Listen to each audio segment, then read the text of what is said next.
Hello, Bigfoot enthusiast. Scott here from Blue Mountain Bigfoot Research. And Oh, wait, I said it wrong again. you did. Squatch America. Bigfoot enthusiast. Is it a Scott problem here. that we can hear? Oh, that? yes, there is. I need to turn this off. Keep talking. Wait, Echoes. So it's working. All right. Hold on. What are you doing? I'm messing our entire lives up. Okay, there we go. Oh my gosh. Let's see. You know what? Here we go. Take two. Hello, Bigfoot enthusiast. Scott here from Squatch America. And Hannah, the domestic goddess in the paddy wagon, without whom you would be a sore loser in life. Oh, thanks. Thanks a lot. So, Oh my gosh. so we got a great show for you tonight. We have a brand new microphone. Yay. So we should be sounding a little bit better. But before we get into that, tonight's coffee is brought to you by no one special. It's just some cheap crap beans I found at the market, and they're not great. But Yeah, anyway, it's all right. so play our trailer thingy. So play our trailer thingy.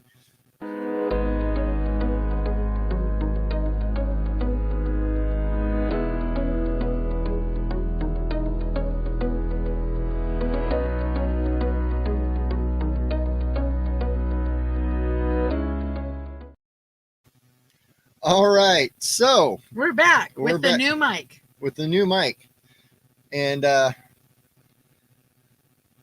hi Evie. Hey, She's here. Evie is Pink Mountain Top. All right, I and like your name, Evie. That's awesome. that's awesome. We and have Donna and Patrick and Cousin Dale, Cousin Dale. and I see an enigma. All right, welcome to the chat. I want to let everyone know that Pink Mountain Top is our granddaughter, and it's awesome to see her here on our show. So if everyone would shout out to Pink Mountain Top and tell her how awesome it is that she's here, I would be forever grateful.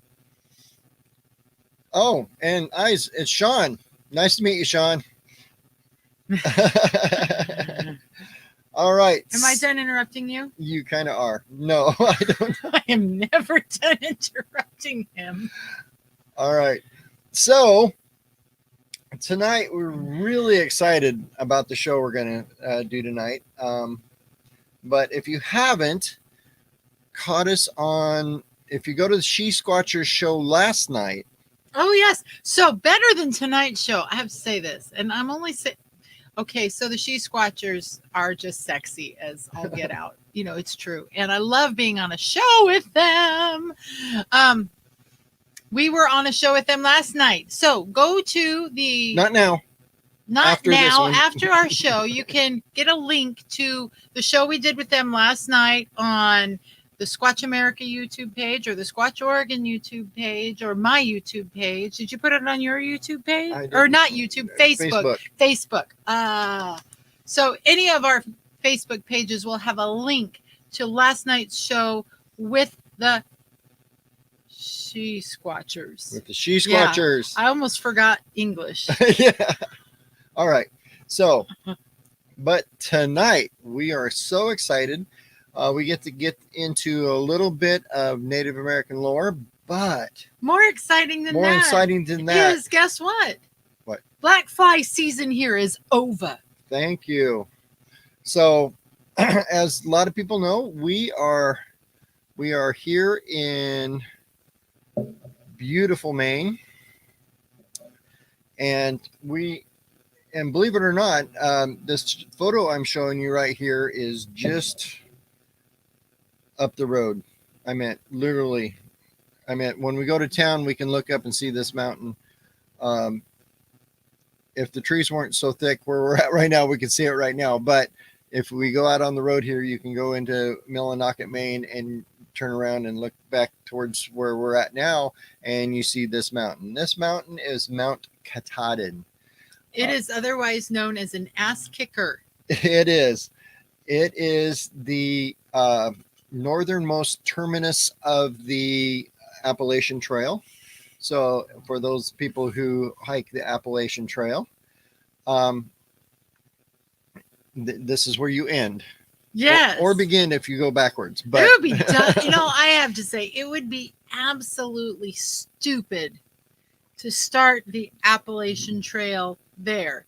Because you'd have to climb that freaking mountain before you even started. Yeah. And honestly, by the time you get to the mountain, if you start down, where does it start? Tennessee or Georgia? Georgia, I think. Anyway, if you start the Appalachian Trail where it starts down south and come up here, you're probably going to lose 50 pounds along the way, which is what you need to do to climb that stupid mountain. And if you start with the mountain, then you have to climb up it to begin with. And then climb down. I mean, it's just dumb. I mean, I have never really heard of anyone hiking the Appalachian Trail north to south. Right. I haven't either. So anyway, one of the reasons we came back to Maine is because not only is this area one of the most beautiful places on earth, and we had cousins hounding us and hounding us and hounding us and hounding us and hounding, and Dale and hounding us. Cousin Dale was hounding us to come back, but and plus this is my ancestral home as far as my family goes, on my father's side of the family, and it is very squatchy country. Yes. Even squatchier this year than it was last year. It is very squatchy, and the legends of Bigfoot in the Native American world go back a long time in this area. Long before white man came. And we've got something to share with you. Hannah's going to read this because I don't read well. Well, I can read, but I don't read out loud well because whole word reading in school messed me up when I was a child. But anyway, so to take a look at this, I'm going to put this full screen up here, and I don't know if it's so small you guys probably can't read it, but Hannah will read it here. All right. Let's get into this. Mount Katahdin as a home to thunder beings. I like that already, thunder beings. I want a t-shirt with it. Mm-hmm. Charles Leland recorded a Passamaquoddy tale. By the way, who knows what the word Passamaquoddy is famous for? Put that in the chat. I've mentioned it about 14 times in the last month. So if you don't know, I'm really disappointed. Anyway, Charles Leland recorded a Passamaquoddy tale of a hunter who encountered the thunder beings of Mount Katahdin. The hunter had followed mysterious snowshoe tracks up the mountain until reaching a virtual road of tracks leading to a high ledge, like an immense wall, on a platform at its foot. A beautiful girl then stepped out of the rock face and demonstrated great magic. I was not even going to try that word, as she could read the hunter's thoughts. Gaining his confidence, she invited him into the rocky face of the mountain to her home. "Have no fear," said she, but advanced boldly. Just as an aside, I'm sure the men know that the minute a woman tells them have no fear, they should probably run, probably fear, yes. Okay, so he obeyed, and lo, the rock was as the air, and it gave way as he went on. And ever as they went, the maiden talked to him, answering his thoughts, so that he spoke not aloud. The girl led the hunter into a great cavern where an old man seated near a fire greeted them. Soon the girl's brothers arrived, as described by Leland. There came, as at the door, without a crash of thunder. Who wrote this? With a flash of lightning, and out of the light stepped two young men of great beauty, but like giants, stupendous, and of awful mien. And like their father, their eyebrows were of stone, while their cheeks were as rocks. They sound beautiful to me. When they went forth, which was every few days, their father said to them, Sons, arise. It is time now for you to go forth over the world and save our friends. Go not too near the trees, but if you see aught that it is harmful to those whom we love, strike and spare not. Then when they went forth, they flew on high among the clouds, and thus it is that the thunder and lightning, whose home is in the mighty Katahdin, are made. And when the thunder strikes, the brothers are shooting at the enemies of their friends. When the hunter returned home, he found that 7 years had passed. Do I keep going? Yes. Okay. Native American legends of Mount Katahdin and the Lord of Storms. Another being associated with Mount Katahdin is Pamela. He curses on the mountain, a gigantic bird-like creature sometimes depicted with a man-like body and large, sharp talons, who was the master of cold weather, storms, and snow. He was Mr. Freeze-Meister. Yeah. You're supposed to laugh. Oh, every time I hear the word talons, I think of Napoleon Dynamite. But okay, do they have large talons? All right. Vetramile, I don't know how to say that word, recorded several legends of the Penobscot tribe concerning Pamela, who was believed to dwell in the highest peaks of Katahdin, devouring those Indians who dared to venture there. According to one of the tales, a hunter trapped in an autumn snowstorm at the base of the mountain petitioned Pamela for aid with oil and fat. Pamela accepted the offering and took the hunter inside of Mount Katahdin to his lair, where he introduced him to his wife and children. Okay, pretty interesting stories about good old Mount Katahdin. Before you continue, Cousin Dale got it right. So, Evie, I have an assignment for you. I think you have Disney Plus, right? You need to look up the original movie, Pete's Dragon. Not the one they made a few years ago. That one sucked. But the original movie, Pete's Dragon.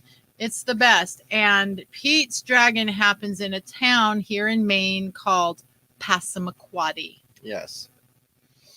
Dale, I'll think of a prize for you. I don't know what that's going to be. So, anyway. Oh, hi, Dusty. You're here too. Yay. Yes, story time. Story time with Hannah. All right. Woo-hoo. So what's really interesting about this is the Bigfoot legend here kind of with the Passamaquoddy tribe and also the Penobscot tribe here. They kind of intermix Bigfoot with the Thunderbird. You know, Thunder gods. Yeah. Well, the Thunderbird, because it's a bird-like creature, but it also has man-like features. And sharp talons. But it also says like talons, yeah. it's a large man-like creature. So it's kind of interesting legend, to say the least. I mean, I'm really enthralled with the legends of Bigfoot in this area.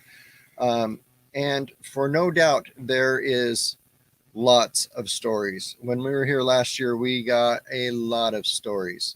And we'll be talking about something coming up here shortly about that later. But what we do want to tell you is what happened to us upon arriving back here at the Wilderness Edge Campground. And actually, we came up the last week of April. About a month ago is when we first came up here. Yeah.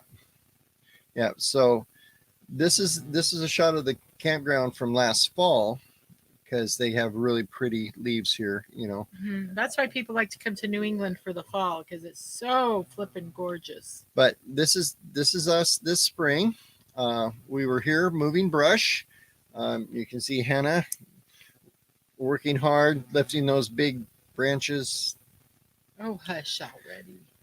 And the trees haven't leaved out yet in this photo, but they are now. I cannot see through the forest like this now. This is a naked forest picture. Yeah, this is what, a month ago? This is a month ago. A month ago. Yeah. And there's me moving actual trees. Oh, stop it.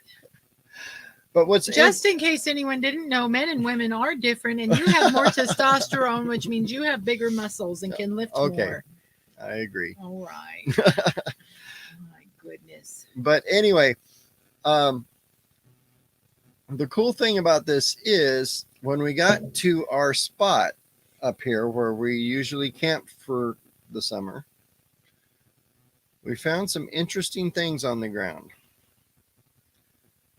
Now, this is very, very hard packed gravel on a road. So the indentation isn't really great. I don't know if you can see my cursor. Oh, they can see my cursor. But That's helpful. Can you do the little laser I can- beam thing? probably Does this can. have laser? Let's see. Laser pointer. Laser pointer. Ooh, there it is. Okay. So you can see the toe outlines here. And then you got this heel print that comes clear back here. And to give you an idea, we got Hannah's hands there. All these we did measure and take very detailed photos of.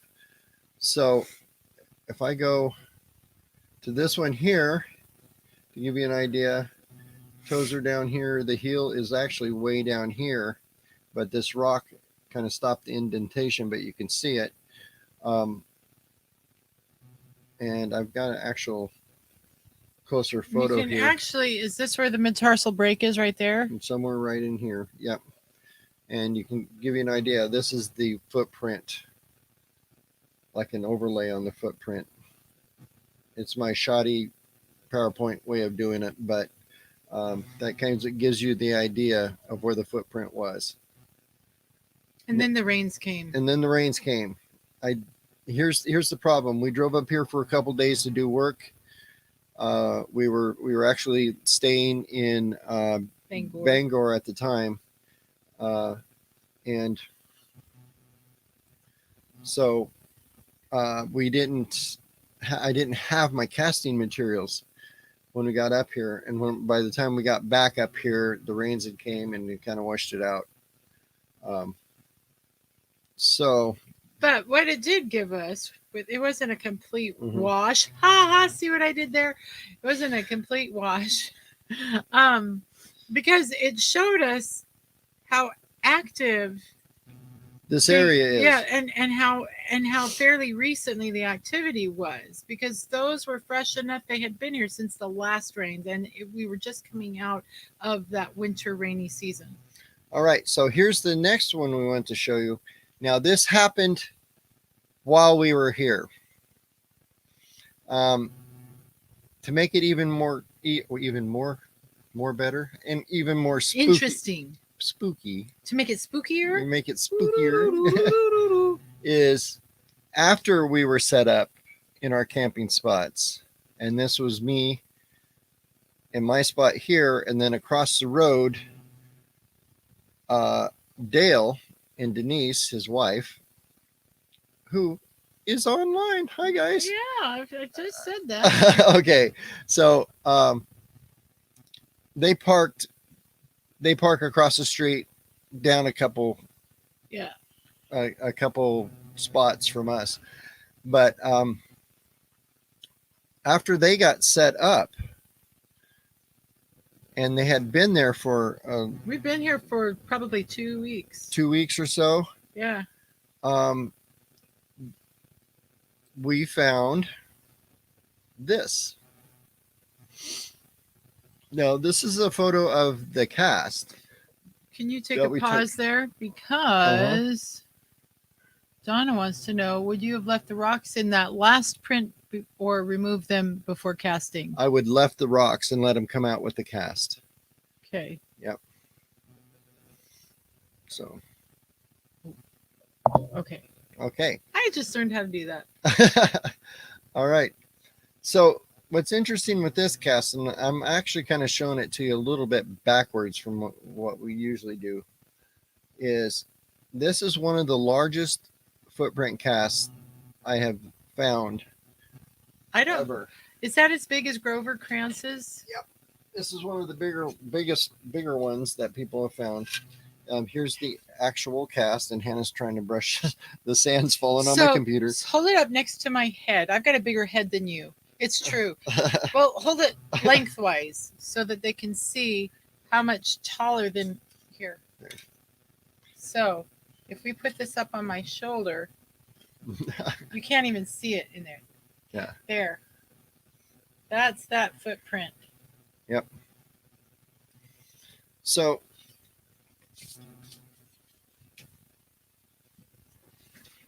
um, so as they say, let's get into this. Okay, so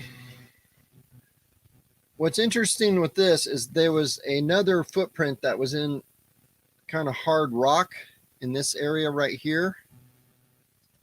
That's hard to see. It is hard to see. You can't see it. But the toes would be right about there. And then the other footprint was here in mud. Now this footprint isn't as pristine as some you would see with the toes and everything, because it was sunk in mud. And it's sandy mud. Sandy mud. And then it had rained on it, and it was literally full of water. So most of it had washed out, or just kind of boggy. But what had happened was Bigfoot had stepped here in this footprint right here, stepped 1 foot forward. It sank in the mud, and he had lifted his foot back out because he didn't want to step further, and stepped backwards back into the woods. The woods are right here. I mean, literally right there. Yeah. The step length was where the stick is, between the toes here and the toes up there was 5 foot 2 inches. That was the length. To give you an idea, there's my feet. The length from this stick here is the toe print, which is just barely seeable, but you can almost see the print there.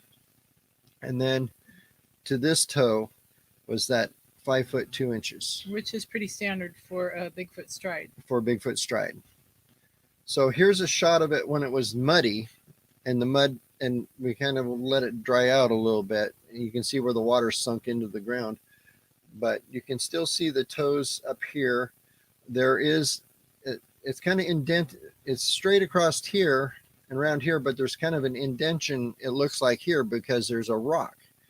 And talking about casting with the rocks, that rock sticking out right there is, I need to go back. We took that rock out. Donna, it's right here. Yeah. So when we cast it, we pulled that rock out with it. Yeah, there's that rock. There's that rock. So Craig, just so you know, Pink Mountaintop is our granddaughter Evie. Okay. Just so you know who you're talking to. Yeah. So anyway, another thing about this cast, or this footprint, it is a little, almost 7 inches wide and a little over 22 inches long. Insane. Yes, and by the way, Pink Mountaintop. That is why they call him Bigfoot. Yeah, because he's got big feet. He's got really big feet.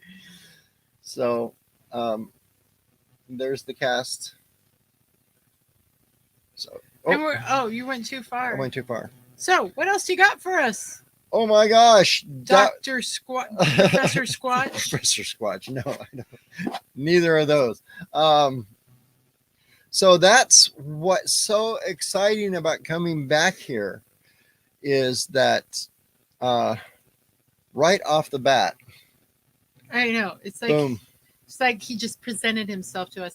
And as we have, one of our favorite things to do here is we're really getting into the camping thing, because, as soon as it's about supper time, we start thinking about building a campfire and sitting around with our coffee or other various beverages. That, since there are children listening, other various beverages, and we'll sit around the campfire and sip our drinks and have pleasant conversation until it's pretty late. And we've heard things. Thumpy things. Yeah. We've had what we thought. Now we can't verify it because the leaf litter on the ground here is deep. Yeah. So it's hard to get prints. It's hard to find things like that. But there's a Dale and Denise had something thrown towards them yeah, during the day. Yeah, we had something thrown towards. I mean, I was in my camper here, and Dale came running over, and he's like, "Grab the thermal," So we went running back during the day, and we were looking into the woods. Now, what you don't, let me see if I can go back to a photo here.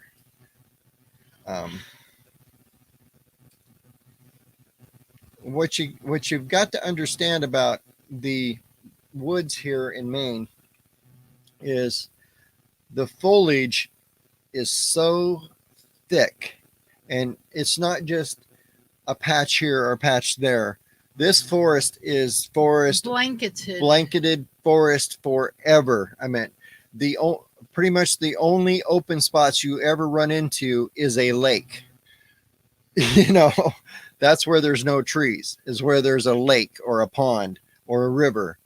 But the rest of it is just this dense, thick forest that you cannot literally see 30 feet into, because you just get lost in the leaf, in the fir trees, because they got birch, they've got cottonwoods, they've got pine trees and fir trees and cedar trees, and they all grow together here. It's really kind of a unique place. I mean, they're entwined. I mean, they're just all those different trees growing together, and it just keeps going forever and ever. You remember those looms that we used to play with when we were kids, those plastic looms, and you'd put the bands on them, and you'd weave the bands together to make a really ugly pot holder for your grandma? Yeah. That's what the forests are like here. They just weave together. Yeah. Yeah, to give you an idea, it is just pure forest up here. So it is very easy for a creature to walk just a few feet into the woods and disappear. Super easy. Barely an inconvenience. But I knew that was coming. So when Dale hollered, "Bring the thermal" during the day, there was a reason, because if something threw a rock towards him from out of the forest, if that something can throw more than 50 feet or so, you won't be able to see where it came from or who it was. But Dale said he heard the what are you doing flipping like they this? heard he heard it coming through the trees and hitting limbs and the leaves on the trees as it was coming down, and it landed in leaf litter in front of him. And it of course we couldn't find it because it landed in the leaf litter, and underneath the leaf litter here in Maine is rocks. I mean, that's another thing about Maine. I think they have all the rocks. They do, and they haul them in. I don't know. It's just crazy. This ground is rock. This is we're on a glacier, or we're on what's left of a glacier. Right. So all the rocks that the glacier left as it melted, and all that how what glaciers do. Yeah.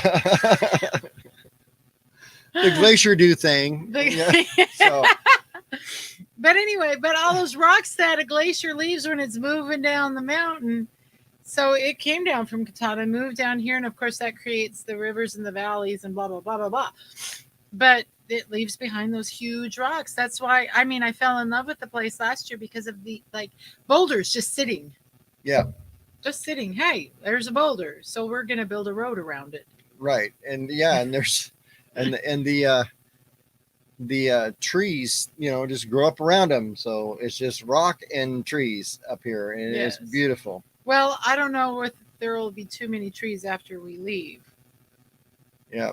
We have a lumberjack for a dog. Yeah. Does anyone out there know how to break a dog from eating trees? She literally goes into the woods patch next to us and eats the trees. It's not like she's stick obsessed. It doesn't have to be she will chew down a live tree. And then she's in our house puking all night. Yeah. It's crazy. I don't know how to break her of that. But anyway, so finding footprints are very rare, and we feel very honored that we did here right off the bat this season. It's awesome. Mm-hmm.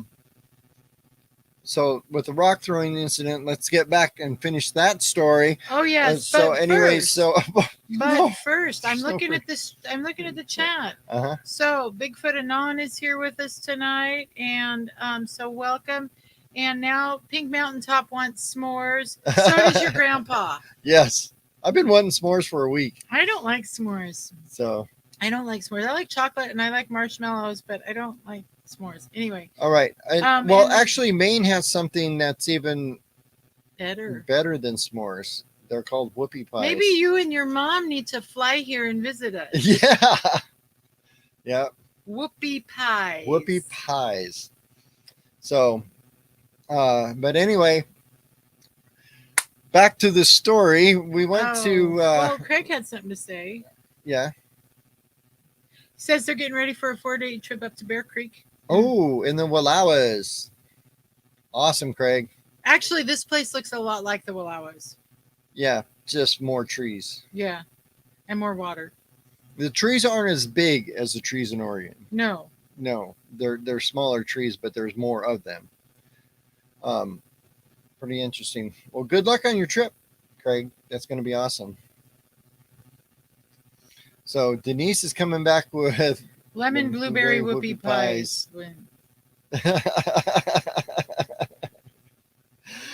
Hannah just gained 5 pounds. Anyway, just reading that. So anyway, back to the story finally, please. Okay, back to your story. Here we go. So we grabbed the thermal. I run out there, and this is in the middle of the daytime, trying to see as far back as we could with the thermal, which didn't work so well. But the only thing I did pick up on the thermal was I saw like a tree, and then there was a heat signature behind it. I'm trying to get this right. Tree, heat signature. Don't do that. It goes anyway. And as I was replying to Denise. Yeah, and as I moved around, it moved around the tree, with me. I'm not sure what it was. For all I know, it could have been a woodpecker, but it was pretty big. I haven't got that footage downloaded and analyzed yet, but that will be coming shortly when I get time to do that. So there's that story finally. It's a long time coming, but anywho. See, but the problem is, if I sat here and said nothing, your show would be about 15 minutes. It would be. See, without me. Yeah. So you'd have so YouTube. You'd have YouTube Shorts. Yeah. So what?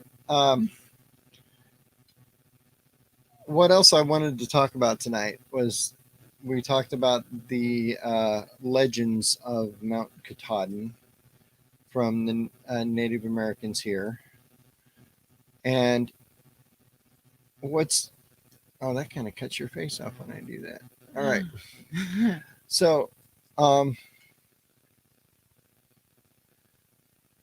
Mount Katahdin and the legends here goes with something we talked about last night with the She Squatchers on their channel, on how in our experiences in Native American legends, how almost half the tribes in the United States view Bigfoot as a benevolent being, as a spirit brother, as an equal. Protector. A protector. So someone positive. And it seems like the other half of the tribes in the United States view Bigfoot as a cannibal, hence the name Wendigo, a monster, something to be feared.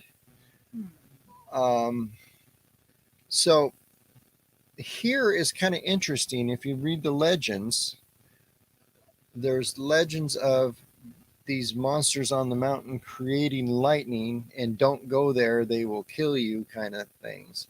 But there's also stories of how that same thunder and lightning was protecting people down in the valley. Yeah, it was protecting people in the valley. Oh my goodness, my inner sociologist is going crazy now.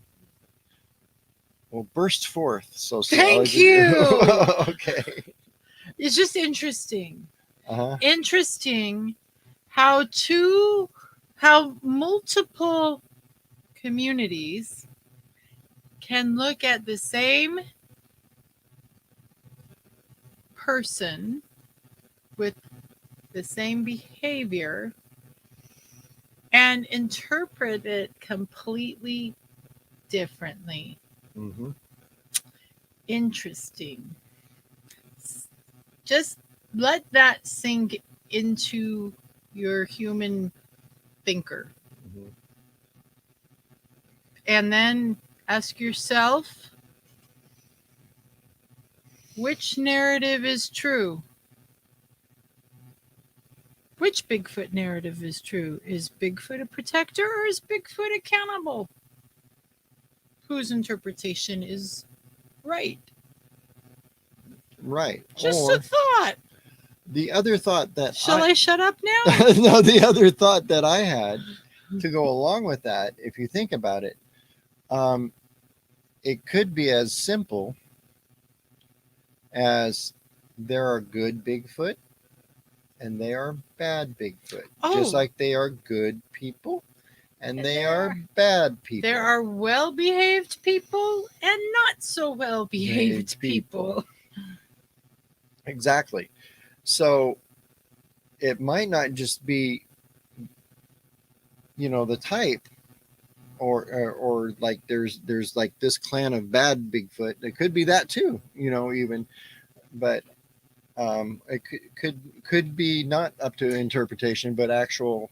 If Fact. indeed Bigfoot is as closely related to Homo sapien Mhm. as you believe he is, as Yep. you have pretty much deduced that Bigfoot is, does it go beyond reason that different Bigfoot tribes could show as diverse behavioral, like cultural behavioral patterns as humans do?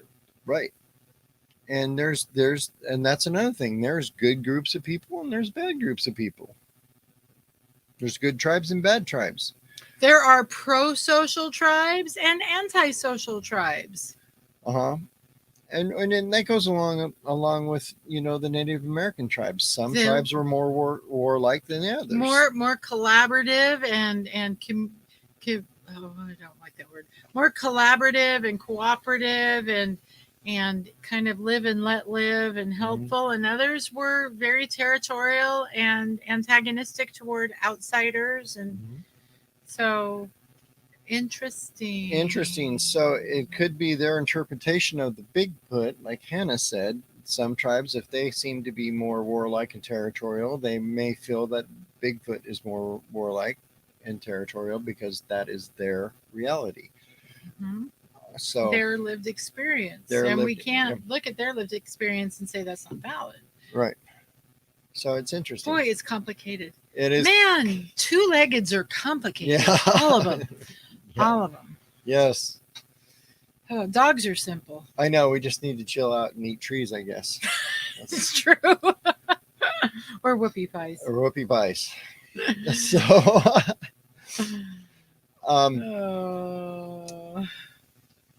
So, where was I going? I lost my train. I'm sorry.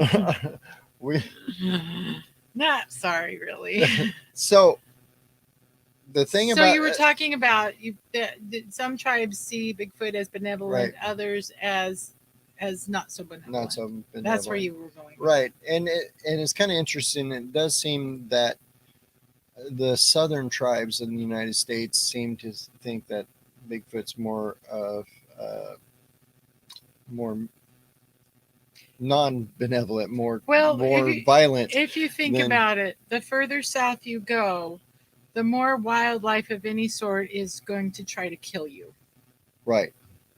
I mean, we've been walking through a campground in like populated Texas, and there were crocodiles crocking at us. Yeah. Not showing themselves, but boy, we heard them. Like, yeah. Ooh, don't let the dog loose. Yeah. So, yeah.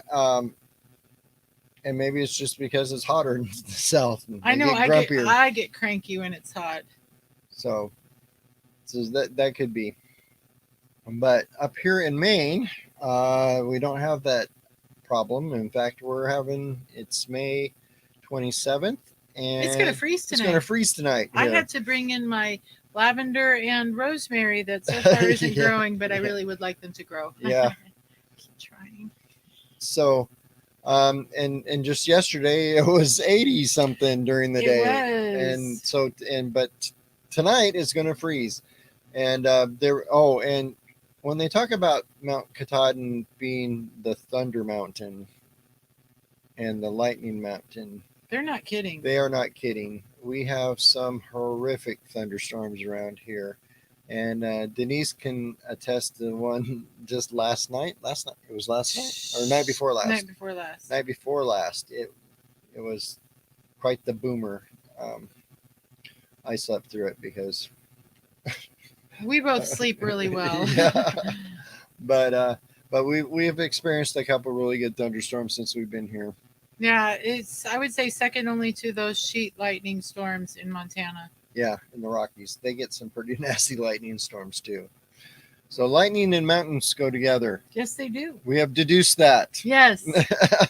so Oh my goodness.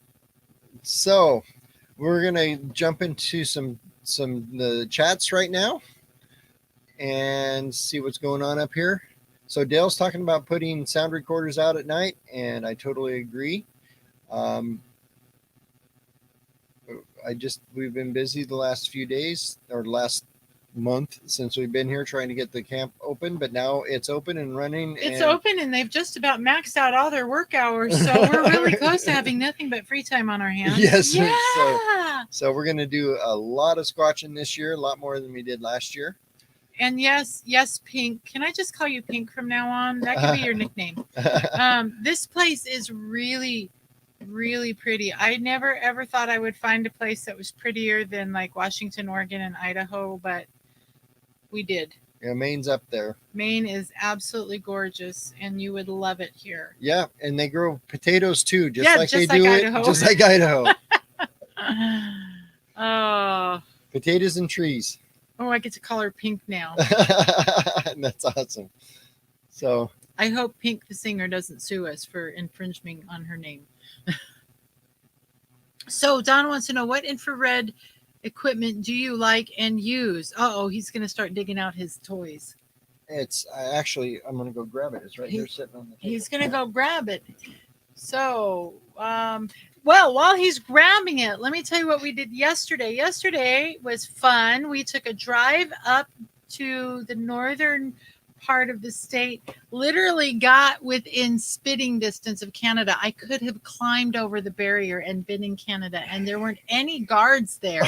So no one would have known that I was trespassing on foreign soil, but I did not. Instead, I took a picture of myself standing next to the Canadian border, which is on my Facebook page, Hannah Burko Violet, and you can go see me with my cheeky grin in front of the Canadian border.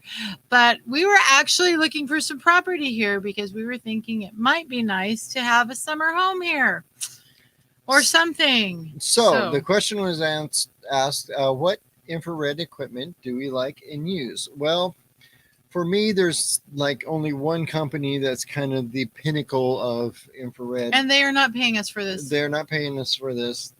Nor did we get this as a gift. We paid for this. Their name is FLIR. This is the FLIR Scout camera. It's the reason I use the Scout. It's a monocular, not a binocular, so I can still see with one eye and the infrared in the other. It's not on right now, but could turn on. But anyway, Another thing I like about it is small. I can hang it around my deck, so I'm not lugging a lot of stuff around with me. What else did? Plus you can download. It has a built-in hard drive in it, or an SD card built inside it.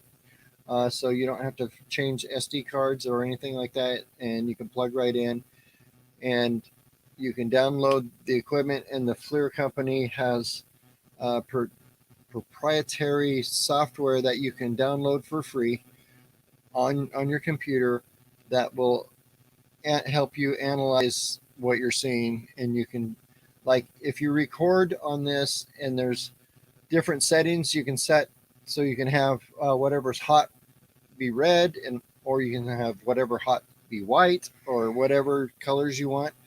Once you download the information into the software, you can actually change that. If you didn't like it, you can say, well, I want it to be red, but you had recorded it in white. So I wonder. We miss you too, Sam. Ooh, let's see if I can do this. If we can see Hannah. Oh, there she is. All right. So, I looked really weird. yeah.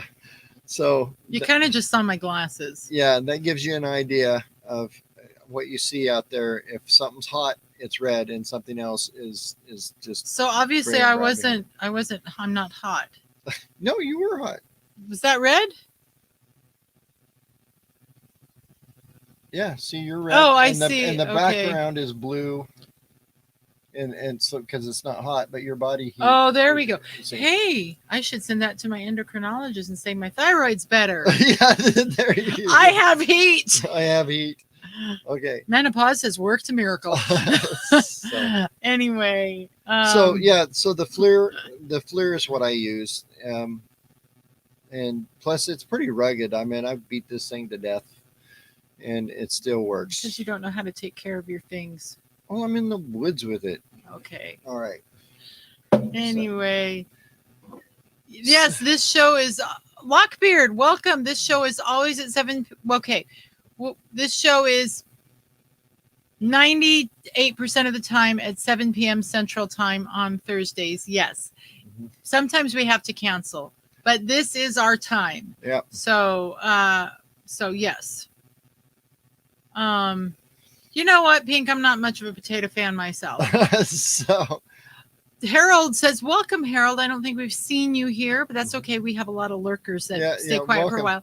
The Smoky Mountains National Park in Tennessee and Western North Carolina is also majestic. It very much is. In fact, we drove through the north of North Carolina this year. We did. We were most there. in eastern North Carolina, though, weren't we? The eastern part of the state. Or the northern part of the state. So we actually took a Bigfoot report from a fellow in North Carolina. Yes, no, that was South Carolina. Oh, it's South Carolina. Yeah. So we have not been to Smoky Mountain National Park. I would like to go there and sing Smoky Mountain Range with my accordion. We might hit that next maybe next winter into the spring, probably. We'll be doing that. Awesome. We're going to be part of someone's paranormal TV guide. Yay! You need to add the She Squatchers show if you haven't already. Yeah. I was going to. That too. Yeah, it's called, I'm just going to look up what it's actually called because I don't always remember things. Okay, what other questions you got out there real quick? We've got like almost 10 minutes to go on our Q&A time. And then we're going to get into some cool things that are coming up very, very shortly here. Okay, so Lockbeard. So you want to go to Para, PARA-X.com. They've got a paranormal show every Wednesday night at 9 p.m. Central. Yep, the She Squatchers. Yeah, para-x.com. And it's not all just Bigfoot. They've got all sorts of stuff. Jen is she's a psychic medium, and Jenna has had an NDE and has got definitely some sensory enhancements with that experience. So So here's the thing, the parax.com, their show is actually an online podcast, but they always video record it and they put it up on YouTube later on, which would be on the She Squatchers. Just look yeah, up the She Squatchers. yeah, look at the She Squatchers YouTube channel, Mhm. and you'll find all of it. So we like to plug them because they plug us. Yeah. So anyway, we need to tell you what's happening. What is happening in 6 days? In 6 days, if you can be in Millinocket, Maine. Millinocket, in the middle of Maine, Millinocket, middle of Maine, middle Millinocket, as opposed to not to East Millinocket or West Millinocket, Millinocket. Anyway, we are putting on what's so exciting for me is our first town hall in a long freaking time.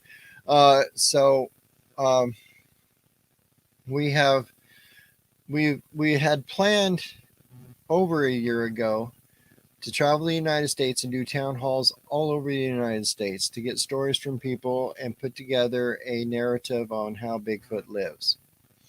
We're not trying to prove Bigfoot exists. I saw one. We find footprints all the time. There's no doubt in my mind these creatures are out there. But what they are, how they live, what are their daily habits, what are their family structures, what are their lifespans, all that cool stuff that we really don't know about this whole species of animals, and creatures, people, or whatever they are. And we're going to get that information by hearing millions of stories. Right. By putting all the stories together, we can actually create a social narrative for Bigfoot just by all the observations from you, the people out here who have witnessed these things, boots on the ground, the boots on the ground people. And because we can't be everywhere all the time, but the general public is everywhere all the time, and we just need to compile our experiences and able to create the narrative that we're trying to create. So our plan was to put these town hall meetings on all winter and all last year. And of course, you know what happened. A variety of mandates kept us from doing that. Yes, a variety of mandates kept us from gatherings. But the world is coming back to normal and quickly, and I'm enjoying that. So here in Millinocket, Maine, on 9 Lake Road, that's building number 9 on Lake Road, in Millinocket, Maine, there's this place called the Sawmill Bar and Grill. Shout out to them. They are awesome. They aren't normally open on this night. They are not opening just for us and our crowd. Yeah, they're going to open just for us and our crowd on June 2nd at 6 p.m. Show up if you've got stories, if you want to hear stories, if you just want to ask questions, whatever.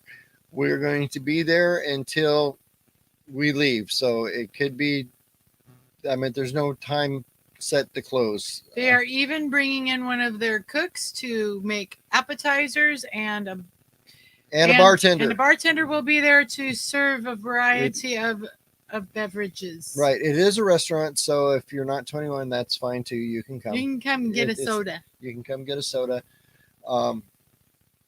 But partake of the awesome Bigfootness, and they have some really kicking onion petals. Love the onion petals there. So, yes, deep fried onion petals. I can't eat them, but they're awesome. And so we are going to put on just a brief, quick little announcement there at the beginning. We're going to show a little slideshow about Bigfoot in Maine and what's been collected in Maine, and strictly in Maine. Then we're going to Open up the floor. Open up the floor to everybody, and we're going to try to record all night so we can get so I can go back and look at the recordings so I don't miss what somebody said. I have it on tape so I can not try to rely on tape. That's so funny. All right, I'm an old guy, so we have it on file on hard drive, which I don't trust because I had a hard drive crash and lose a whole bunch of stuff for me. But so we're going to do that.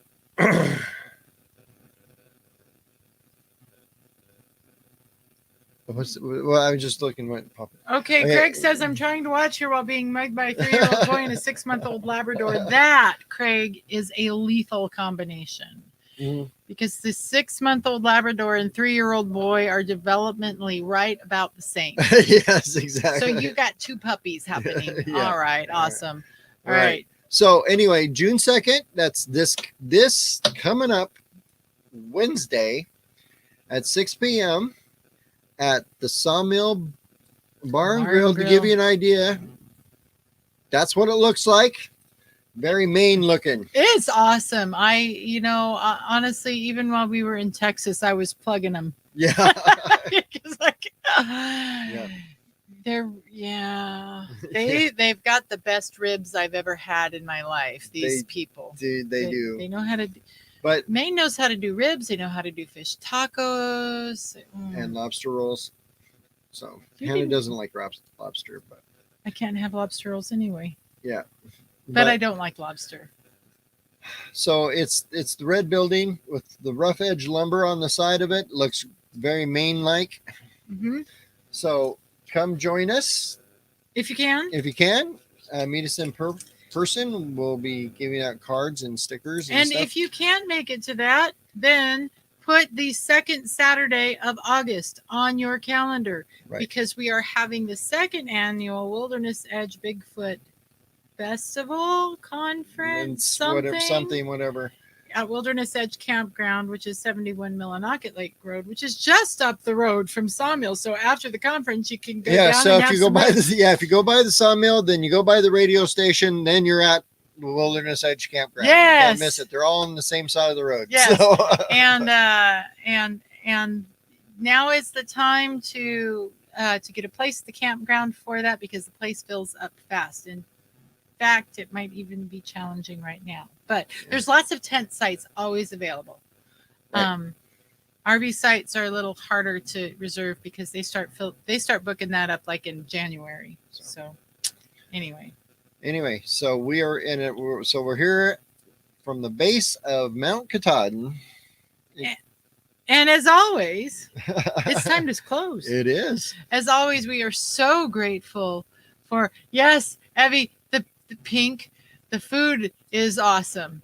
And no one is more of a foodie than your grandmother and your granny. I am a total foodie. It's just I can't eat most of it. Dang it. Yeah. Anyway, as always, we are so grateful for all of you that you come and you put up with us.